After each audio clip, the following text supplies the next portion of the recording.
President Biden calling on Congress to send him the border bill during the State of the Union Thursday as migrants continue to stream across the southern border.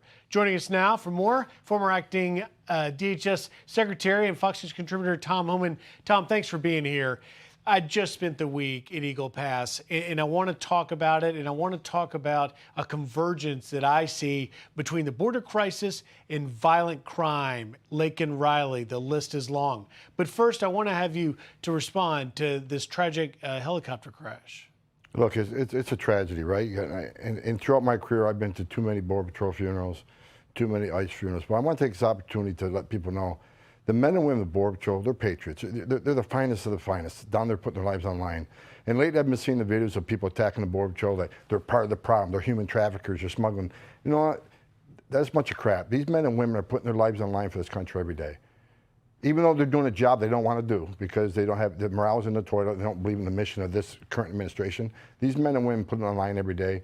So for the men and women of the Border Patrol, God bless them, and I hope every American understands the difficult job they have. And what was happening, just because I've spent so much time in this area, people not familiar with it, La Grula, Rio Grande City, this is an area that is very often frequented by the drug smugglers, and it's a very remote area of Texas. And so what was happening was the National Guard chopper, this Lakota helicopter, had a Border Patrol member on board to help them find the area, to navigate the terrain.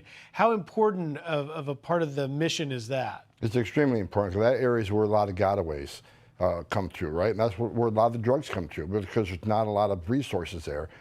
Boots on the ground, it's a big area. The best way to cover it is by air.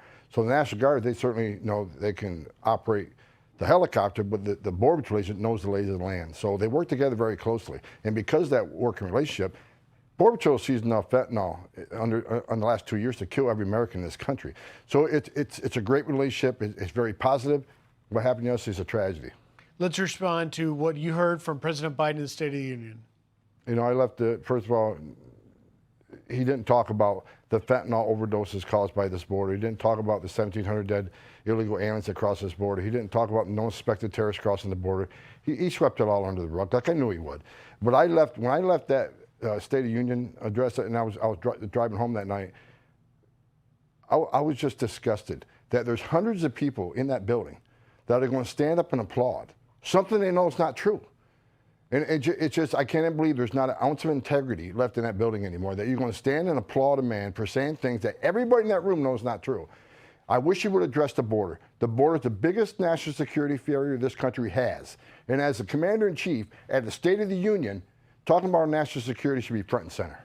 Is there a disconnect between the fact that we saw in Iowa, New Hampshire, South Carolina, every state we've now covered political races, immigration is among or not the top issue, but yet President Biden waited 40 minutes into his speech to bring it up?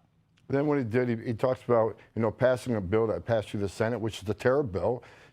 It's not going to work. It's not going to stop the catch and release. It's not going to, it does anything, nothing about the 450,000 children across the border and 1,000 more from across the border.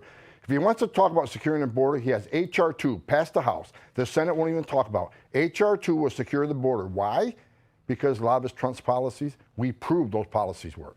We know that among the pull and push factors, the greatest pull factor is the open border policies, or more specifically put, the catch and release policies. When I was there on Thursday, the day of the State of the Union, I actually was filming when my cameraman, Ed Solis, who speaks Spanish, and I saw this individual with the Biden-Harris t-shirt. Here is a little bit of what he told us.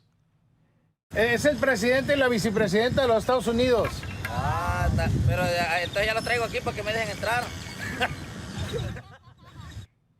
What's that tell you? Look, Biden ran on open borders. I got to give him credit. He kept his promise. He opened the border. And it's really not a laughing matter when we have 114,000 dead Americans from fentanyl overdoses because it's flown across that open border. Mm-hmm. We got 1,700 dead migrants have died crossing the border. We got 340 known people off the terrorist watch list coming across the border. And most importantly, Griff, 1.9 million gotaways. We don't know who they are, where they came from, why they're here. But no one's going to convince me they didn't come from a country sponsored terror, at least some of them. Something's coming, and it's not a laughing matter, and this administration needs to take the border seriously. So people hear that, Tom, and sometimes they think, is it a terrorist? When I was reporting this past week, we had a Colombian terrorist hit the screening list a week before President Trump got to Eagle Pass. But now we're looking at the two brothers, the one, the accused murderer of Laken Riley, and his brother, Diego Ibarra, who was in court this week, both suspected of being members of Venezuela's most dangerous gang, Tren de Aragua. And there's a concern that they will try and set up a crime syndicate in the U.S., much like MS-13. I've only got like 15 seconds. Are you concerned that we're going to see Venezuela bring something new to this country? Absolutely. President Trump was not wrong when he said a lot of bad people come across that border. Not all of them are public safety threats, but many of them are, and this is evidence of it. Tom Homan, thank you for being here in studio. We'll see where this goes. Thanks for having me. Hey, Sean Hannity here. Hey, click here to subscribe to Fox News YouTube page and catch our hottest interviews and most compelling analysis. You will not get it anywhere else.